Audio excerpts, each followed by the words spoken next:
بسم اللہ الرحمن الرحیم۔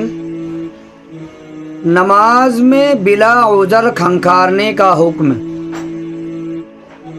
اگر کسی عذر کے بغیر کھنکھارا یا کھانسا اور اس سے کسی حرف کی آواز منہ سے نکل گئی تو نماز فاسد ہو جائے گی۔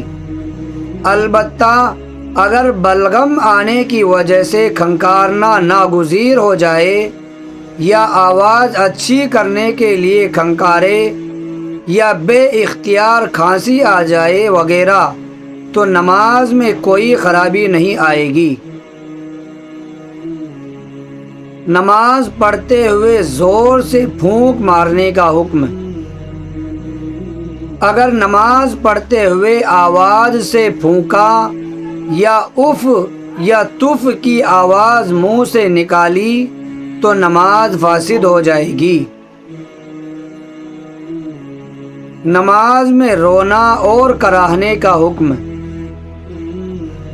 نماز کے دوران تکلیف کی وجہ سے جان بوجھ کر کراہنا یا غم کی وجہ سے قصداً رونا مفسد نماز ہے۔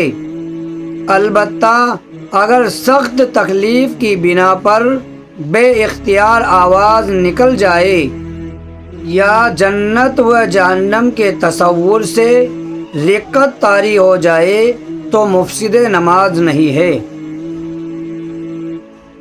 چھینکنے والے کو یرحمک اللہ کہہ کر جواب دینے کا حکم۔ نماز کے دوران کسی شخص کی چھینک کی آواز سن کر اگر جواب میں یرحمک اللہ کہا تو نماز فاسد ہو گئی۔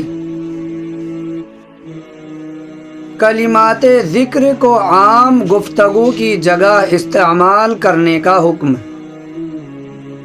نماز پڑھتے ہوئے کسی شخص نے کوئی خوشخبری سنی پھر الحمدللہ کہہ دیا یا غم کی بات سنی تو انا للہ و انا الیہ راجعون پڑھ دیا یا کسی مشرک کے سوال کے جواب میں لا الہ الا اللہ پڑھ دیا تو نماز فاسد ہو گئی، اس لیے کہ یہ کلمات عام گفتگو کے معنی میں استعمال کیے گئے ہیں۔ نماز کے دوران چھینک آنے پر الحمدللہ کہنے کا حکم۔ اگر نماز میں کسی کو چھینک آ جائے اور اس نے الحمدللہ کہہ دیا تو نماز فاسد نہیں ہوگی، اس لیے کہ یہ کلمہ جواب کے لیے نہیں بلکہ ثواب کے حصول کے لیے استعمال ہوا ہے۔ قرآن کریم کی کسی آیت کو جواب کی جگہ استعمال کرنے کا حکم۔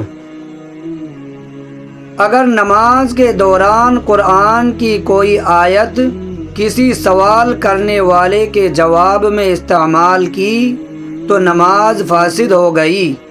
مثلاً کسی شخص نے کمرے میں اندر آنے کی اجازت مانگی اور نمازی نے نماز ہی میں زور سے یہ آیت پڑھ دی ادخلوها بسلام آمنین، یا ملازم نے پوچھا کہ کھانا لے آؤں تو یہ آیت پڑھ دی آتنا غداءنا وغیرہ، اس لیے کہ یہاں آیت قرآنیہ کو گفتگو کی جگہ استعمال کیا گیا ہے۔